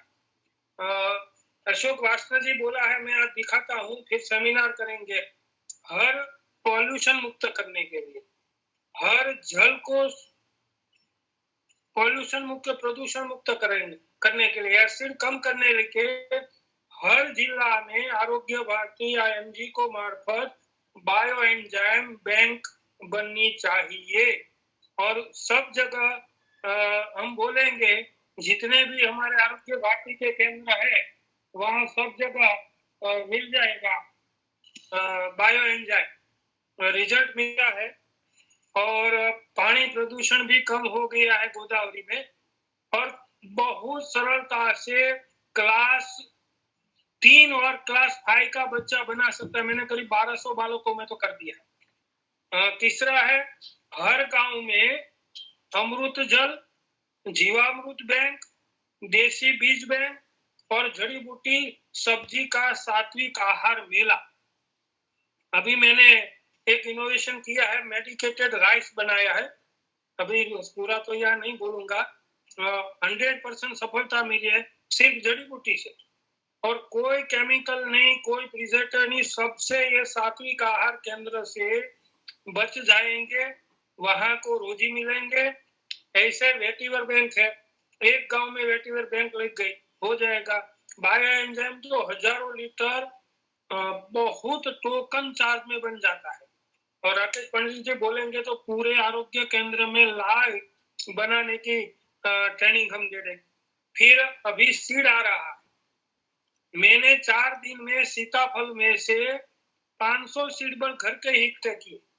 अब ऐसी एक योजना बच्चे को जोड़ा जाए, आपके घर पर कचरा जम लेने के लिए आते हैं, हम हमारे युवा बच्चे या टीचर को जोड़ के जितने भी फ्रूट खाते हैं वो कलेक्शन करके गाय की रखिया और नीम की पत्ती में अग्निहोत्र भस्म में रख के ये सीड बॉम्ब आ जाएगी तो बढ़िया सीड बॉम्ब बन जाएगा। हमने 10 लाख बनाया, स्काउट गाइड, एनसीसी, ये सेमिनार में भी जुड़े हैं, भाविन भाई है, भरत भाई है, भरत भट्ट जी हमारे कमांडो है, बहुत सरलता से हमने बनाया। उसमें हमने स्पीसीज भी पसंद किए, उसमें हमने किराइता लिया, चिमेट ली, कंटकारी सफेद ली, रुंगराज लिया, अगस्त लिया, कोदो लिया, नीली लिया, कसगन लिया, क्योंकि अब सबको पता नहीं है कि ये सीड बोर्ड चेतन शक्ति है। जैसा भी पंच महाभूत का बारिश का अमृत मिलेगा वो मिट्टी में से बाहर निकलेगा। हमने हजारों सीड ऐसे जर्मिनेशन तीसरे दिन में देखे और बच्चा भी खुश हो गया और हमने सब जगह लगाया। फिर क्या होगा, सब पंखी खाएंगे, पंखी के परब नहीं होता। जैसे बच्चा 6 महीना तक पानी नहीं पीता है, ऐसे पंखी फ्रूट खाकर पानी, अपना भोजन और हमारा पर्यावरण का ए ग्रेड का बिना केमिकल वाला जर्मिनेशन करके वसुंधरा को दे देते हैं। अभी आज 1 घंटे पहले जबलपुर से बड़े बड़े डॉक्टर बैठा, मैं बोलता हूँ कि हर आरोग्य आयुष वन में वे पौधा होना चाहिए।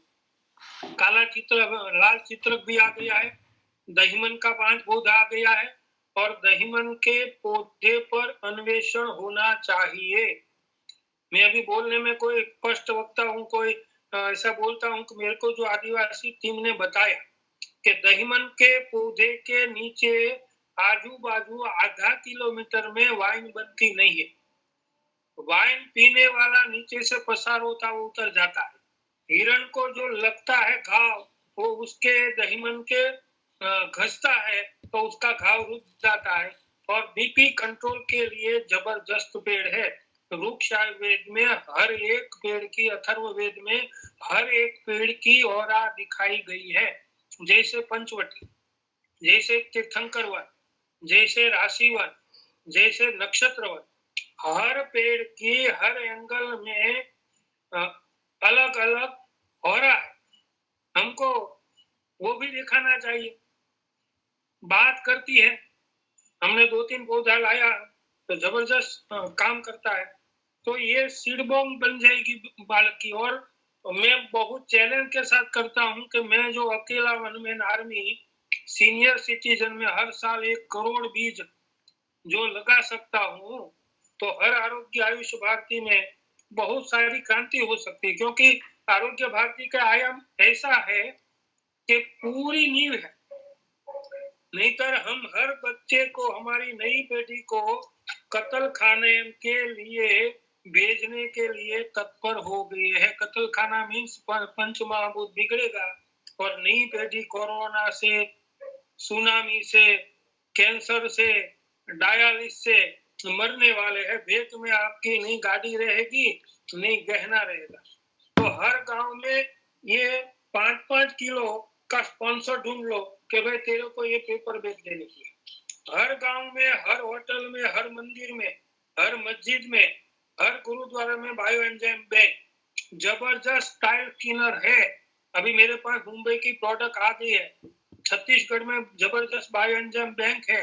सबको सैंपल भिजवाने की व्यवस्था करेंगे और कम दाम में बायो एंजाइम बन जाएगा। बढ़िया सर जी, थैंक यू। मिल गया है राकेश पंडित जी को। और आप पूरा साइंटिफिक तरीके से 1 महीना में जल प्रदूषण मिट जाता है। हमने उसके ऊपर लक्ष्य नहीं किया है, संकल्प नहीं किया है, समर्पित नहीं होते। पूरी जबरदस्त क्रांति बायो एंजाइम, मैंने उसका नाम दिया है प्राण तत्व। और डॉक्टर रुस्कॉन और बायो एंजाइम एकेडमी तालीम भी कर देंगे। तो ऐसा अमृत से हम इंडस्ट्री को बता सकते हैं कि आप हर रोज 500 लीटर बायो एंजाइम डालो। हर नाला में हम युवा का, बहनों का, सखी मंडल का, अभी हुआ है गोदावरी में बायो एंजाइम अभिषेक चालू करने की जरूरत है। मंदिर में जैसे सिंह में दूध का अभिषेक होता है तो वो वाटर पॉल्यूशन मिटाने के लिए अभिषेक है। गाय का दूध पानी में मिलने से पानी का प्यूरिफायर होता है और हमारे काम के बैक्टीरिया अच्छे होते हैं। हमारा हर एक त्योहार पर्यावरण से जुड़ा होता है। तो आरोग्य भारती के व्यायाम राकेश पंडित जी से तो बात होती रहती है, हमको ऊर्जा देते हैं, और हिमालय से बात चालू होती है तो उसकी ऊर्जा बहुत सारी जगह पहुंच जाती है। अनिल भारद्वाज जैसी टीम है, संगठन मंत्री अशोक वाजपेयी जैसे है, और रोहित मेहरा जी, पतंजलि जी उसका मार्गदर्शन लेंगे। तो मेरा एक विचार है कि नेशनल रोड भी बन रहा है। तो मैंने सोचा कि लाखों किलोमीटर में नेशनल रोड में हर 10 किलोमीटर में जल संचय, बस एसएस की पाइपलाइन डाल देना है, गटर जैसा वॉल डाल देना है, और वहां पूरी दोनों साइड से वो ही पानी से हमारा फूड फॉरेस्टिंग। अब दहीमन का पौधा पूरे गुजरात में नहीं है, बीपी कंट्रोल करता है। अभी मेरे पास आ गया है भावनगर के अच्छे सर्जन, हम कभी उसका सेमिनार रखेंगे, सीनियर सर्जन है, योग से, जड़ी बूटी से हर रोज आधा घंटा पर्यावरण में घर में डालते हैं।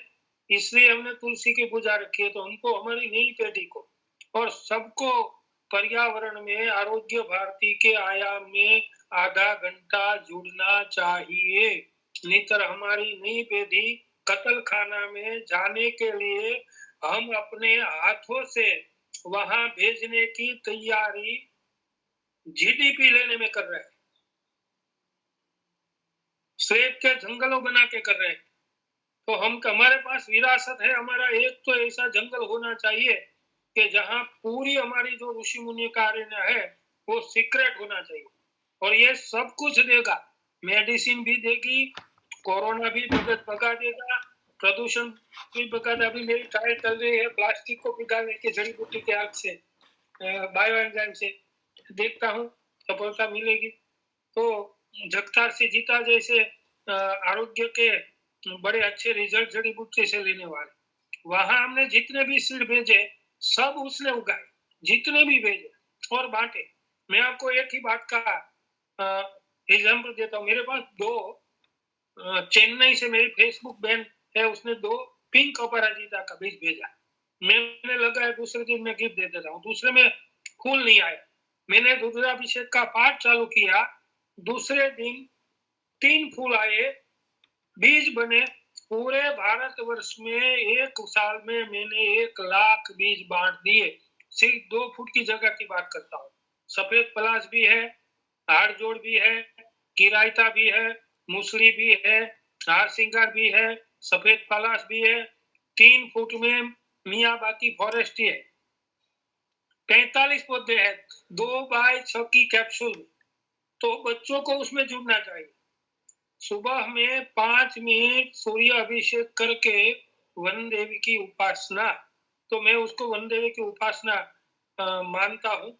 और आरोग्य भारती के हर आयाम हमारा पंच तत्व से जुड़ा हुआ है। जब तक पंच तत्व नहीं सुधरेगा तब तक हम कहीं के नहीं रहेंगे। कोई टेक्नोलॉजी काम नहीं आएगा, कोई साइंस काम नहीं आएगा। और दूसरा, हम ये करेंगे, 80 लाख योनि को भी टेंशन दे रहे हैं। हमारा गिद्ध लुप्त तो हो गया, स्पैरो लुप्त तो हो गई, सबको टेंशन दे रहे हैं। उसके भी बच्चे हैं, उसकी भी सगर्भावस्था है, उसको भी जीना है, उसको भी हमारे लिए 12 अंग देना है। पेड़ ऐसा है 12 अंग हमको देता है 45 डिग्री में, हमें गाड़ी यहाँ रखते हैं। तो ए ग्रेड की सीड बैंक बहुत सरलता से बनाने में पहला सहयोग मैं राकेश पंडित जी को दूंगा। जितना भी हमारे पास ए ग्रेड के सीड आएंगे मेरी तरफ से मुफ्त वहां सीड बैंक चालू करने के लिए, क्योंकि वो बचाना जरूरी है। हमारी भाजी लुप्त तो हो गई। अभी मैंने खिचड़ी बनाई है इम्यूनिटी बढ़ाने के लिए।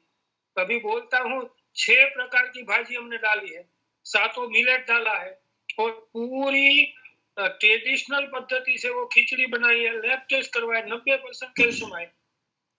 तो हमारे पग में से जाने वाली भाजी को हम पेस्टिसाइड डालकर मार रहे हैं। और कल मेरे को बड़े हमारे बायोकेमिस्ट्री हेड के बताया मैंने कि किशोरी भाजी तो जर्मनी जा रही है, यूएस जा रही है, और उसमें से ओमेगा 2, 3 निकाल कर फिर वापस भारत में आ रही है। हमको अल्फा में पता है, हमारा रज का या गदप ने नहीं पता। जो घोड़ा खाता है 25 रुपया की कैप्सूल मिलती है। हम जो बोलता हूँ खाटी लूनी, जो हमारी सब्जी होती है, हमारे 50 साल पहले हर घर में, हर गांव में नहीं कॉबीज होती थी, नहीं गाजर गाय को भैंस को खिलाने के होता था, मकाई भी गाय को खिलाने के उगा था। हर सीजन में भारतवर्ष भी ऐसा है कि हमको 6 ऋतुएं मिली है। हमारा भाग्य है, ऋषि मुनियों का देश है। 6 ऋतु के अनुसार हमारी हर पेड़ की भाजी, हर पौधे की भाजी, उसके हर त्योहार में उसका आविष्कार होता था। अब एक घर में भाजी नहीं, वो चक्रमंद हो रहा है, उसकी भाजी अच्छी है। एक ग्रेड की मूसली, काली मूसली चली गई है। सेमल मूसली दुनिया की टॉनिक है, तो सेमल का पेड़ ही नहीं रहा। 1 साल का पौधा आपकी जबरदस्त टॉनिक सेमल मूसली है। तो हर गांव में हमारे बच्चे से लेकर सात्विक आहार का अमृत मेला आयुष्य भारती बनाए 1 साल। तो क्या है कि इनोवेशन बाहर आएगा।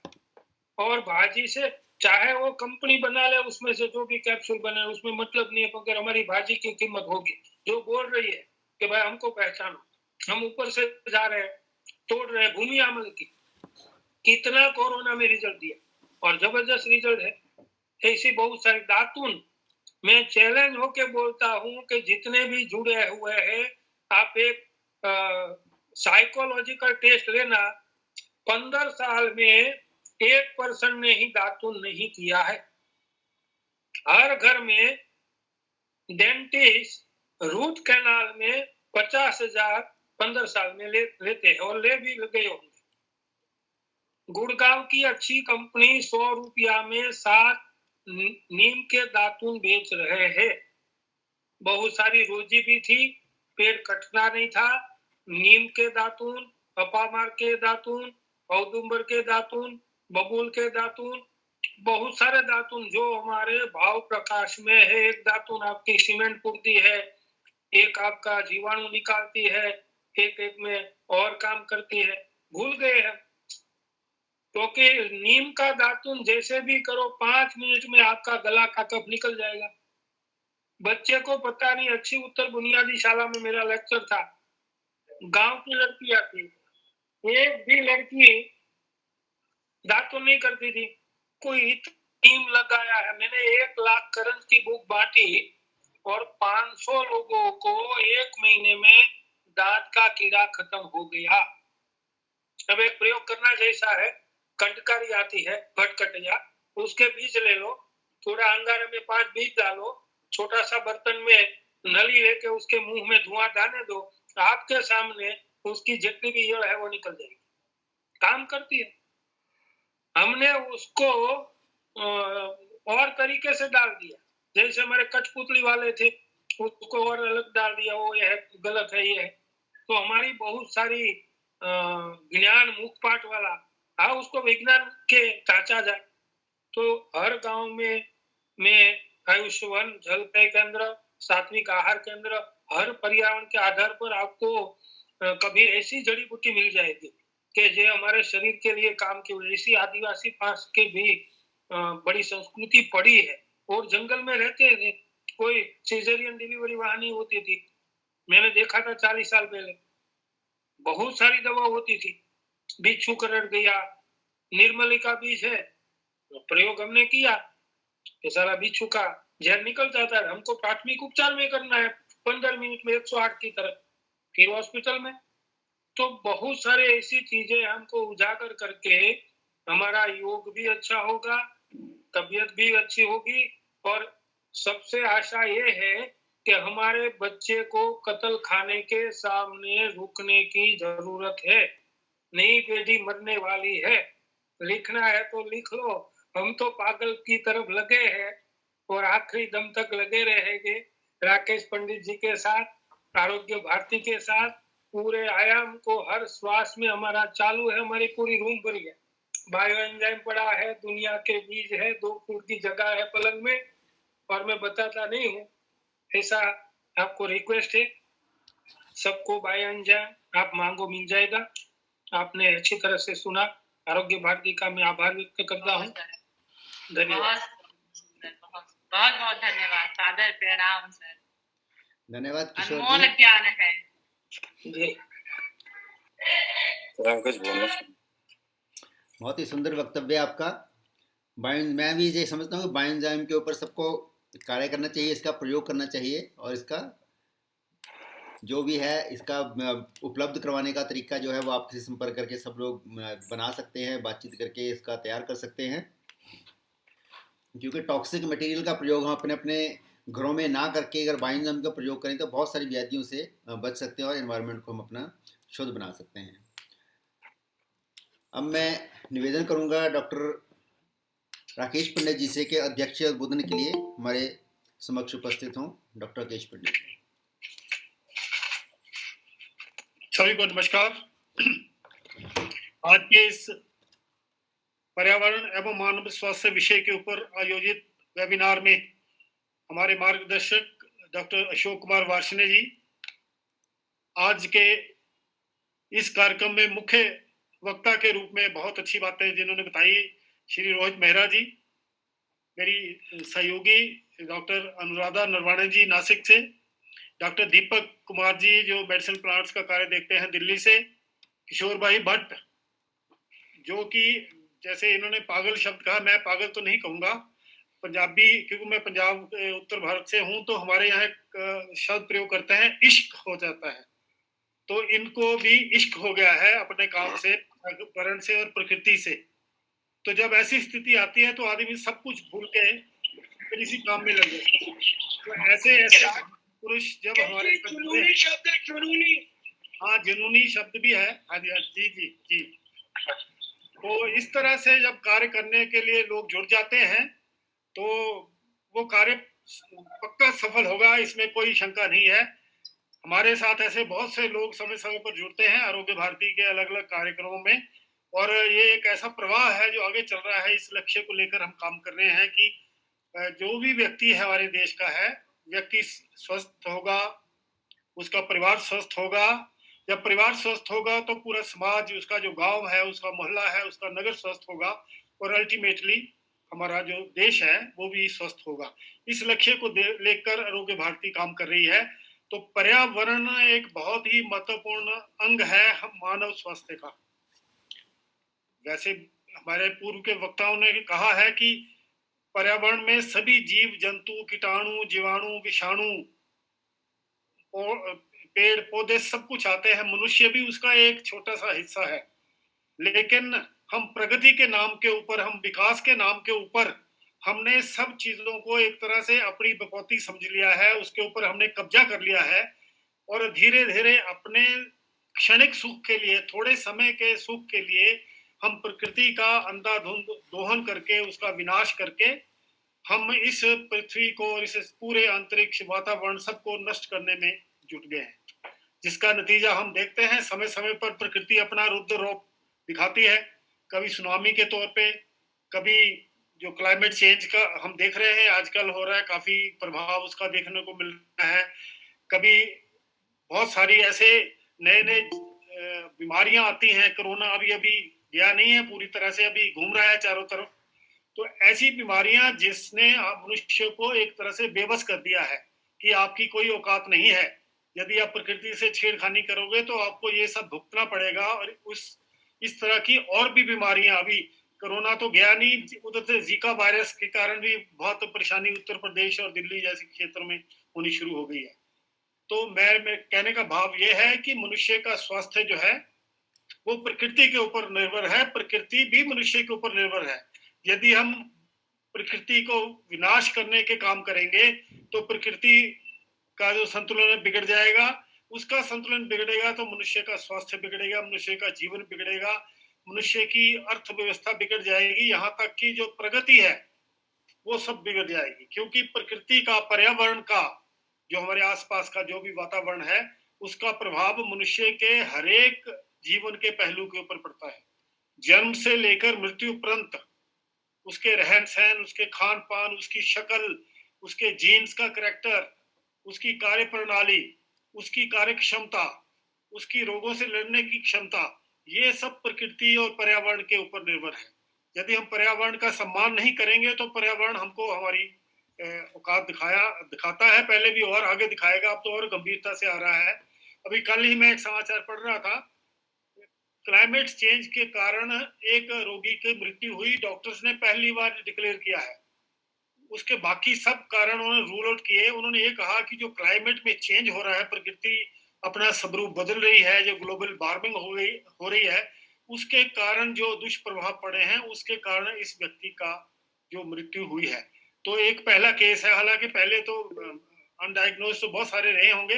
तो कहने का भाव यह है कि क्लाइमेट चेंज, प्रकृति में जो परिवर्तन है, ऋतु चक्र में जो परिवर्तन आ रहा है मानव के कृत्यों के कारण, उससे मानव के जीवन पे बनाई है। अभी प्लास्टिक की बात हो रही थी, मेरे से पहले वक्ताओं ने बहुत अच्छी बातें की प्लास्टिक के बारे में। प्लास्टिक के जो दुष्प्रभाव है, उससे सबसे ज्यादा जो शिकार है वो बेचारे हमारे छोटे बच्चे हैं, मासूम बच्चे। जन्म से लेकर आने वाले जीवन में पता नहीं कितने किलो के हिसाब से प्लास्टिक उनके शरीर में चल जाता है। बड़े मनुष्यों के मुकाबले जो छोटे बच्चे हैं उनमें 30 से 40% ज्यादा जो प्लास्टिक के छोटे छोटे कण हैं, क्योंकि हम जैसे बच्चा पैदा होता है उसके मुंह में रबड़ की और प्लास्टिक की बोतल उसके हाथ में पकड़ाते हैं, उसका जो नीचे बिछाने वाला जो है मैट, वो भी प्लास्टिक का बना हुआ है। जो उसके ऊपर मच्छर से बचाने के लिए सो कॉल्ड जाली बिछाते हैं, वो भी प्लास्टिक की बनी हुई है। तो चारों तरफ हमने उसको प्लास्टिक से घेर लिया, और उससे जो छोटे छोटे कण निकलते हैं वायु के द्वारा, पानी के द्वारा, खाने वाली चीजों के द्वारा, वो उसके शरीर में जाके उसको पर्यावरण, उसके शरीर में जमा होते हैं और एक विष का काम करते हैं और अनेकों बीमारियों को उत्पन्न करते हैं। तो इस तरह से बचपन से ही हम उसको इस तरह की जो प्लास्टिक है, विष वाली चीजें हैं, जो पेस्टिसाइड्स हैं, उनका प्रयोग हम उसके जीवन में करना शुरू कर देते हैं, तो उसका भविष्य क्या होगा इसकी हम कल्पना खुद ही कर रहे हैं, देख भी सकते हैं। बहुत सारे ऐसी चीजें हम प्राकृतिक रूप से प्रयोग करते हैं अपने जीवन में। आजकल बड़े परफ्यूम्स हैं, डीओज है और पाउडर है, टैल्कम पाउडर है, ये सब का प्रयोग करते हैं अपनी सुंदरता के लिए, अपने आपको बड़ा अच्छा दिखाने के लिए, सो कॉल्ड की हमसे बड़ी अच्छी खुशबू आती है।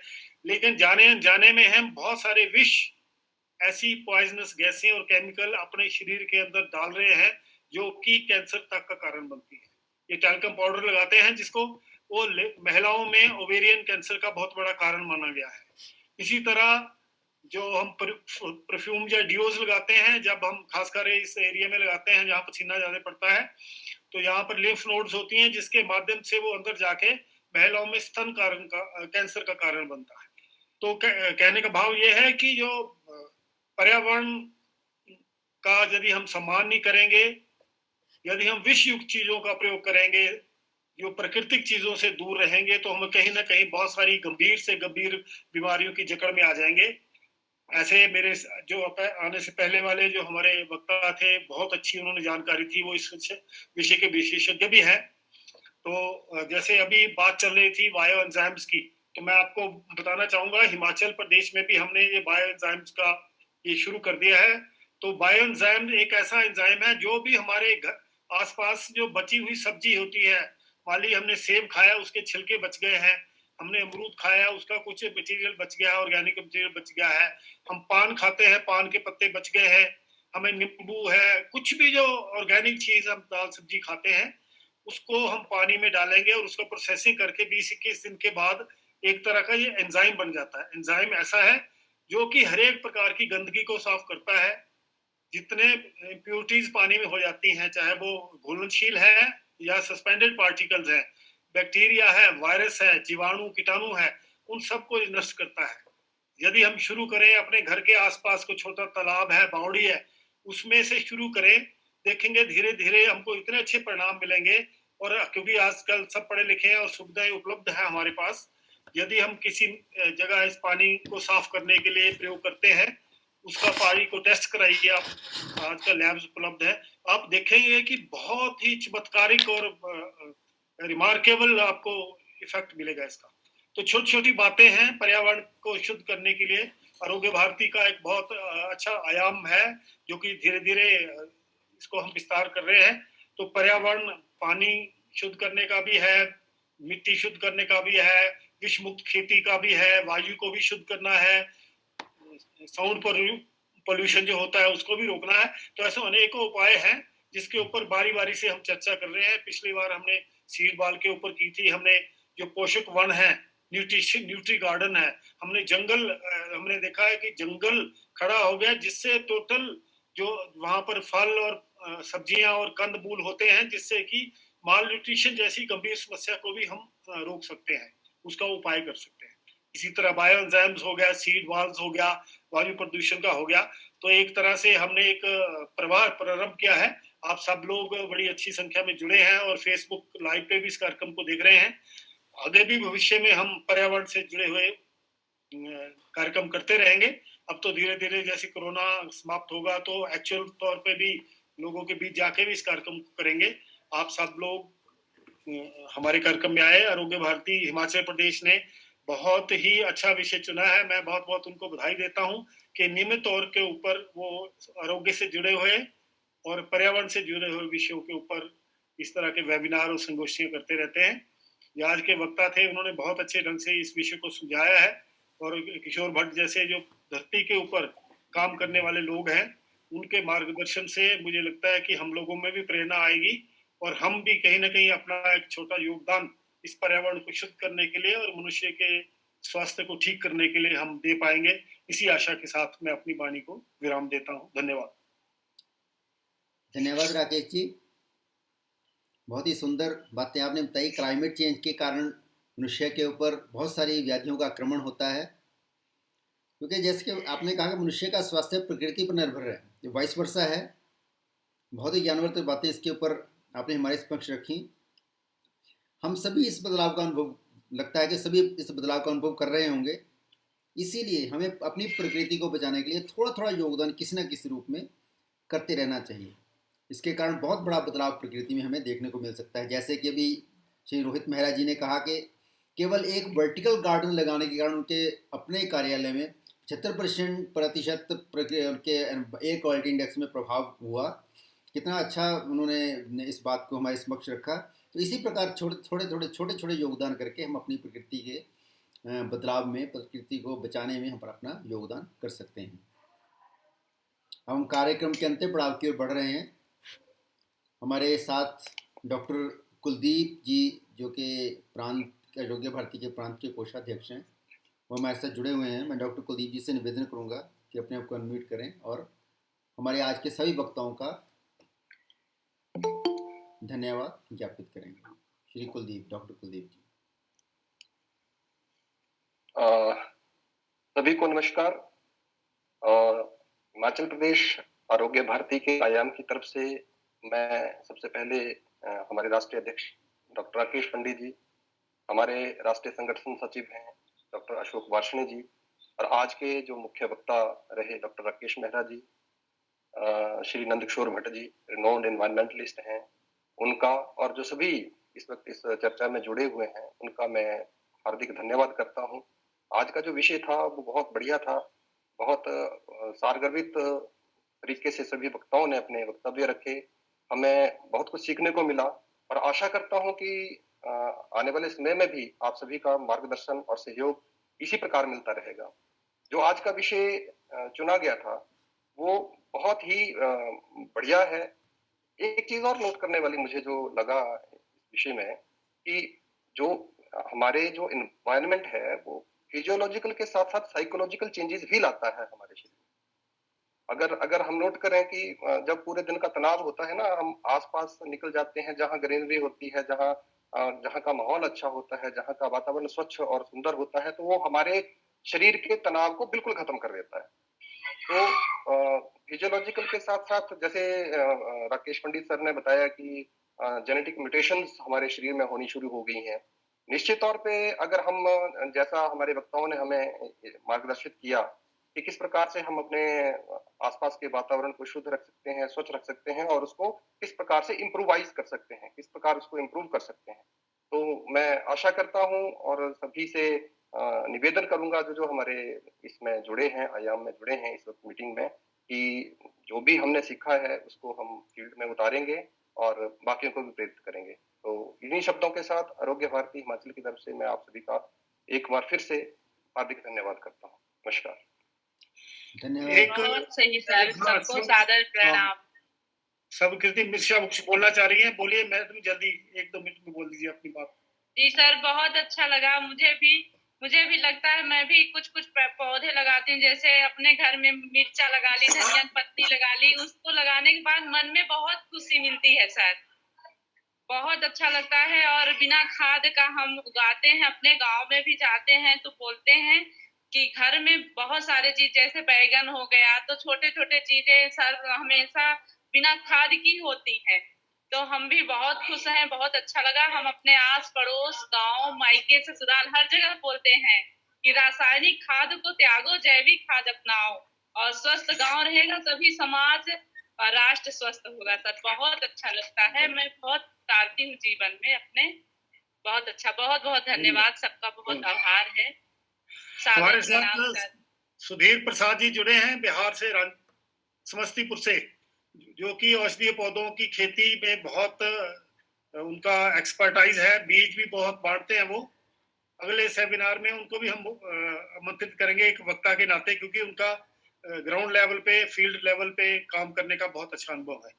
तो मैं अब अनिल भारद्वाज जी को आगे बोलता हूँ कि अपनी कार्रवाई।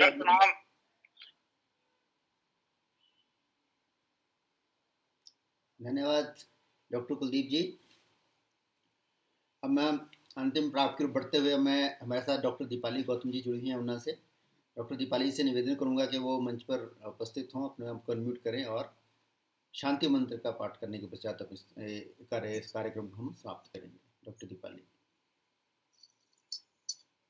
धन्यवाद सर, सभी को मेरा सादर नमस्कार। मेरा आप सभी से निवेदन है कि आप सभी अपने हाथ जोड़ेंगे, आंखें बंद करेंगे, पीठ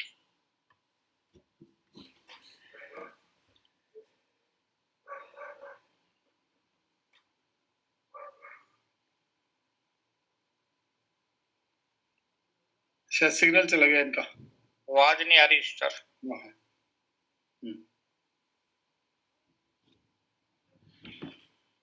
हाँ आ गई है, अनम्यूट कीजिए, अनम्यूट। माफ कीजिएगा, मेरा कनेक्शन टूट गया था बीच में। मेरा आप सभी से निवेदन है कि अपने हाथ जोड़ेंगे, आंखें बंद करके बैठेंगे, अपनी पीठ सीधी करेंगे। अब हम शांति मंत्र का उच्चारण करेंगे। सर्वे भवन्तु सुखिनः, सर्वे सन्तु निरामया, सर्वे भद्राणि पश्यन्तु, मा कश्चिद् दुःखभाग् भवेत्। ओम द्यौ शांतिः, अंतरिक्षद्वं शांतिः, पृथ्वी शांतिराप शांतिः, औषधय शांतिः, वनस्पतय शांतिः, विश्वदेवा शांतिः, ब्रह्मा शांतिः, सर्वद्वं शांतिः, शांतिरेव शांतिः, सामा शांतिरेधि। ओम शांति शांति शांतिः। धन्यवाद। धन्यवाद डॉक्टर दीपाली। इसके साथ ही हमारे आज की कार्यक्रम का समापन होता है। आप सभी का इस कार्यक्रम में जुड़ने के लिए बहुत बहुत धन्यवाद। हमारे अध्यक्ष महोदय का, हमारे वक्ताओं का, सभी का हार्दिक इस दिल की गहराइयों से मैं धन्यवाद करता हूँ। नमस्कार। बहुत सुंदर लगा सर, ऐसे कार्यक्रम होते रहे, हम सब जुड़ेंगे और गांव में, समाज में, हर जगह पे जो ज्ञान मिलेगा उसको जरूर बांटेंगे। बहुत अच्छा लगता है, और सच में ये चीजें हमारे लाइफ में बहुत जरूरी हैं, तभी जिंदा रह सकते हैं, नहीं तो बस 50 से आगे जा भी नहीं पाएंगे। सही में सर, तो जैविक खाद भी बहुत महत्वपूर्ण है, पेड़ पौधे भी बहुत महत्वपूर्ण है। हम तो कम से कम ज्यादा से ज्यादा, बल्कि बाजार से कोशिश करते हैं, जैसे कुछ कुछ सब्जियां ऐसी हैं घर में ही उगाएं, धनिया पत्ती, मिर्चा, बैगन, कुछ कुछ चीजें कम जगह में जो उत्पन्न करते हैं। और बिना मौसमी फल भी हम सब्जी ऐसा है कोशिश करते हैं कि ना लाए बिना मौसम वाले। कुछ पुराने जमाने के भी बनाते हैं खाना, जैसे पहले के दाल के बनते थे, पर बिना मौसम का ज्यादा यूज नहीं करते सर। अच्छा है, बहुत अच्छा लगा, नॉलेज मिलती है। तो बहुत बहुत धन्यवाद सबको। धन्यवाद सभी को, नमस्ते सर, प्रणाम सर। बहुत अच्छा लगा आपके कार्यक्रम में जुड़ करके और बड़ी अच्छी अच्छी जानकारियां मिली। स्वीकृति जो कह रही है उस बात से मैं भी पूरी तरीके से सहमत हूँ कि इस तरीके का जितना भी है उसका पालन करके हम 50 से ऊपर तक अपने जीवन को ले जा सकते हैं। शतम की जो परिकल्पना है ना कि 100 वर्ष तक जिए, वो हम जी सकते हैं। तो बहुत ही अच्छा लगा सर आपके इस कार्यक्रम में जुड़ करके, और बड़ी वैल्यूएबल जानकारी थी हमारे लिए। धन्यवाद बहुत बहुत सभी का। वादा जी ठीक है जी, धन्यवाद। इसके साथ ही हम इससे लॉग आउट होते हैं और अगले कार्यक्रम में तुरंत या बहुत जल्दी आपसे सबसे मुलाकात होगी। नमस्कार, धन्यवाद।